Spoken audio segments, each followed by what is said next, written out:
कोकणातल्या खेडमध्ये माजी मुख्यमंत्री उद्धव ठाकरे यांची सभा झाली। अपेक्षेप्रमाणे त्या सभेतली सगळी भाषा ती तशीच होती जुनी। गद्दार, खंडोजी खोपडे, नवीन गुलामगिरी कशी लादतायत दिल्लीवाले आणि काय काय माझा बाप चोरला, पुन्हा म्हणजे नवीन काहीच नाही। तीच सगळी जुनी भाषा, गद्दार, खोके, ओके, मिंधे। मग याच्यापेक्षा नवीन काही बोलायला त्यांना सुचत नाहीये। म्हणजे सभा कशासाठी आयोजित केली होती? खरं तर तुम्ही ज्या भाजपवरती आताही लाथा झाडायला लागलात, आताही शिव्या घालायला लागलात, 3 वर्षापूर्वी नोव्हेंबर 2019ला तुम्ही जेव्हा महाविकास आघाडी स्थापन करून मुख्यमंत्री पदाची शपथ घेतली तेव्हा तुमचा भाजपशी संबंध तुटला।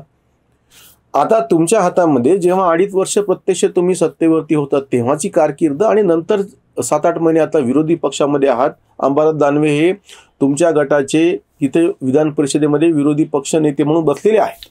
यावेळेस संधी अशी होती की तुम्ही अतिशय ठामठोकपणे स्वतःच्या पक्षाची भूमिका मांडा, लोकांच्या समोर जा, लोकांचे प्रश्न उपस्थित करा। हे काहीच न करता परत ती तशीच भाषा वापरायची। म्हणून आम्ही ते जुनं तुणतुणं जे त्याला म्हणालो की परत पुन्हा तेच झिलकरी, तेच रडगाणं आणि तेच तुणतुणं।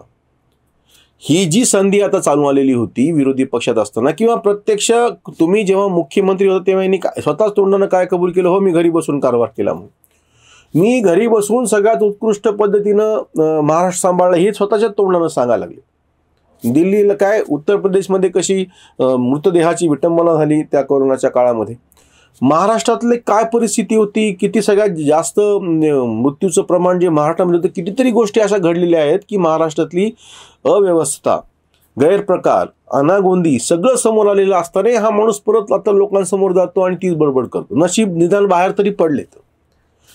वास्तविक आता मुंबई महानगरपालिकेची निवडणूक तोंडावरती आहे।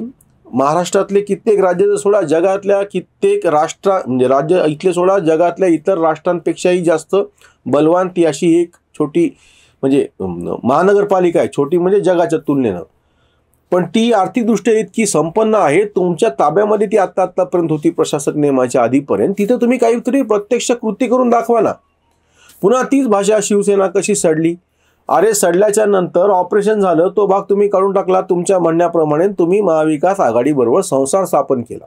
आता परत त्याच्यावरती शिव्या द्यायचं कारण काय, त्याच्यावरती बोलायचं कारण काय? किंवा तुमचे जे वकील ज्या सिब्बलांचं तुम्ही नाव घेतलं ते काँग्रेसमधून बाहेर पडले, ते समाजवादी पक्षामध्ये गेले, त्यांच्या तिकिटावर ते काय ह्याच्यामध्ये राज्यसभेमध्ये आता खासदार आहेत, त्यांचं तुम्ही नाव घ्यायला लागलात, त्यांचा तुम्ही संदर्भ घ्यायला लागलात। तुम्ही पहिले ह्याचं तर उत्तर द्या की हे सगळे लोक भाजपमधून नाही बाहेर पडलेले, काँग्रेसमधून बाहेर पडलेले, ते ज्यांच्या मांडीला मांडी लावून तुम्ही या ठिकाणी सत्ता उपभोगली 2.5 वर्ष, त्याच काँग्रेसमध्ये कपिल सिब्बल केंद्रात मंत्री होते।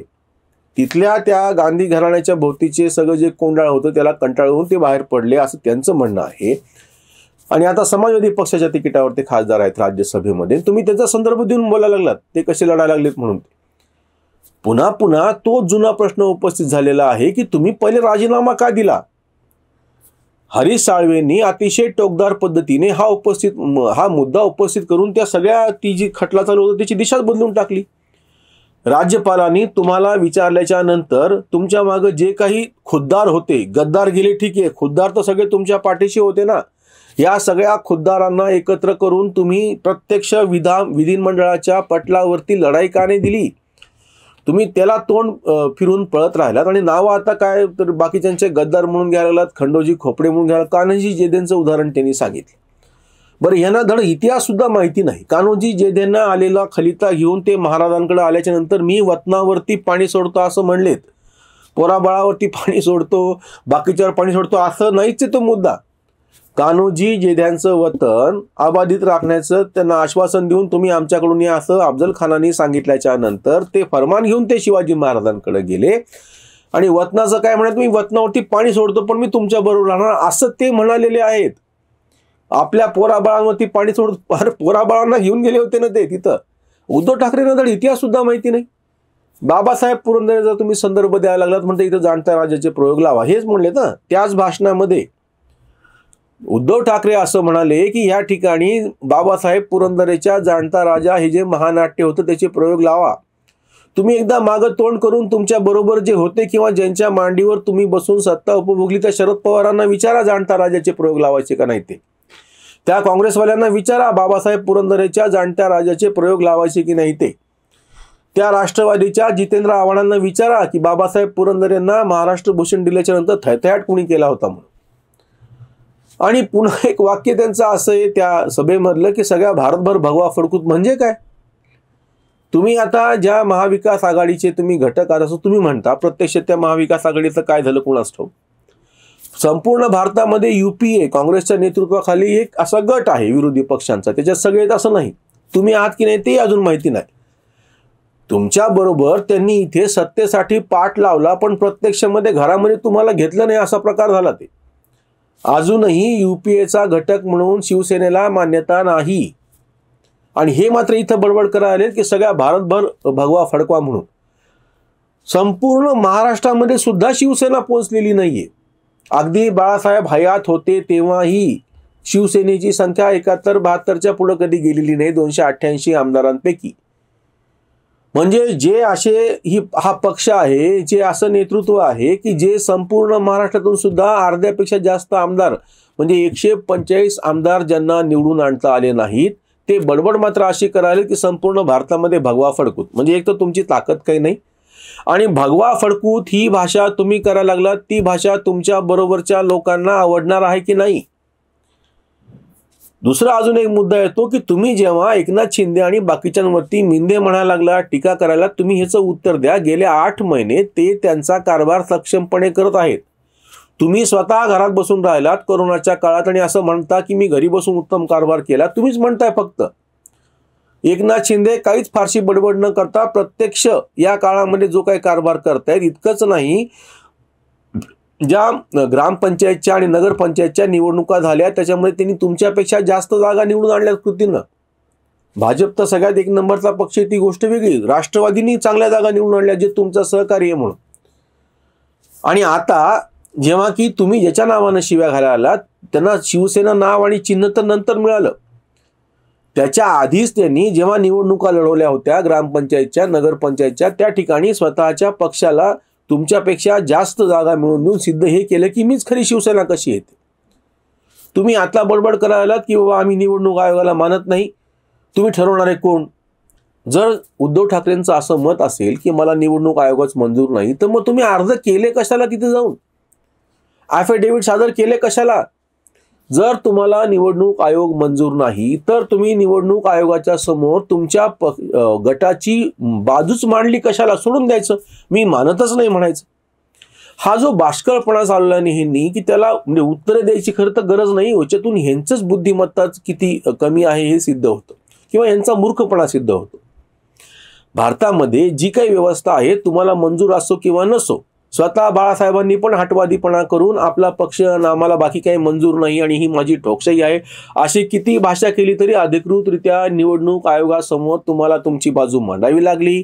पक्ष म्हणून तुम्हाला तेव्हाच मान्यता मिळाली, तेव्हा तुम्हाला विशिष्ट मतं मिळाली. ठराविक तुमच्या अंतर्गत ज्या निवडणुका आहेत त्या घ्यायला पाहिजेत असं निदान तुम्हाला निवडणूक आयोगापर्यंत तरी जाऊन कबूल करावं लागलं आणि कागदोपत्री दाखवावं लागलं.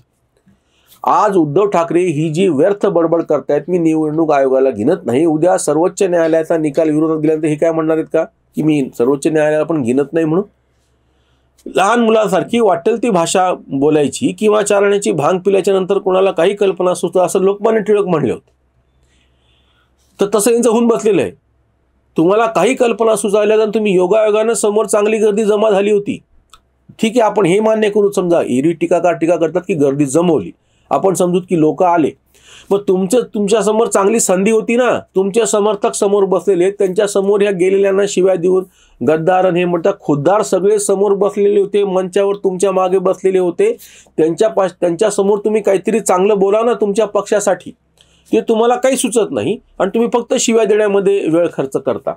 त्याच्यावरची ही उसंत वाणी. तोच जुना ताल तेच रडगाणे तेच तुणतुणे उद्धवाची. तीच जुनी भाषा गद्दार खोपडा तोच तडफडा भाषणात. बाप आणि पक्ष दोन्हीही चोरले हातीना उरले म्हणे काही. आलो इथे म्हणे फक्त घेण्यासाठी नाही देण्यासाठी मजकडे. घरात बसून राज्य चालविले, बघा गौरविले जगाने या. कृती विण सारी व्यर्थ बडबड, पितळ उघड नेतृत्वाचे. कांत जे नेतृत्व, वाचाळ बाष्कळ, पक्ष फुटकळ बनविते, पक्ष फुटकळ बनविते. जे नेतृत्व नुसतं वाचाळपणा करतं, नुसतं बाष्कळपणा करतं, प्रत्यक्ष कृती काही करत नाही, त्या नेत्याचा पक्ष राहू शकत नाही, तो वाचू शकत नाही. कार्यकर्त्यांना तुम्ही निवडणुका जिंकून देणे, सत्ता प्राप्त करून देणे, प्रत्यक्ष ती सत्ता राबवणे, त्या सत्तेच्या राबवण्यातून जनहित साधणे, आणि जेव्हा तुमच्या हातून सत्ता जाते तेव्हा विरोधी पक्ष म्हणून पण सक्षमपणे काम करून आम्ही जनतेच्या बाजूने सिद्ध करणे, एवढं करावंच लागतं. नुसती भाषणं देऊन खंडोजी खोपडा, शिवाजी महाराजांची अवलाद आणि ते गद्दार आहेत असं म्हणून तुमचं सोल्युशन निघत नाही. ते तिकडं शांतपणे कारभार करायला लागलेत, नवीन योजना आणायला लागलेत. समृद्धी महामार्गाचा पहिल्या टप्प्याचं उद्घाटन पण पंतप्रधान मोदींच्या हस्ते केलेलं आहे. मेट्रोची कामं सुरू आहेत. ते प्रत्यक्ष कृती करून दाखवायला लागले, तर तुम्ही अजूनही बडबडीमध्येच अडकलेले आहेत. अशी वाचाळ बाष्कळ बडबड करणारं नेतृत्व असेल तर ती पक्ष संघटना खिळखिळी होण्यास काहीच उशीर लागत नाही. उद्धव ठाकरेंचा गट, आता शिवसेना तर नाव दुसरीकडे गेलेलं आहे, उद्धव ठाकरेंचा जो हा राजकीय गट आहे याची वाटचाल त्या दिशेने होताना दिसत आहे. इथेच थांबूयात. धन्यवाद.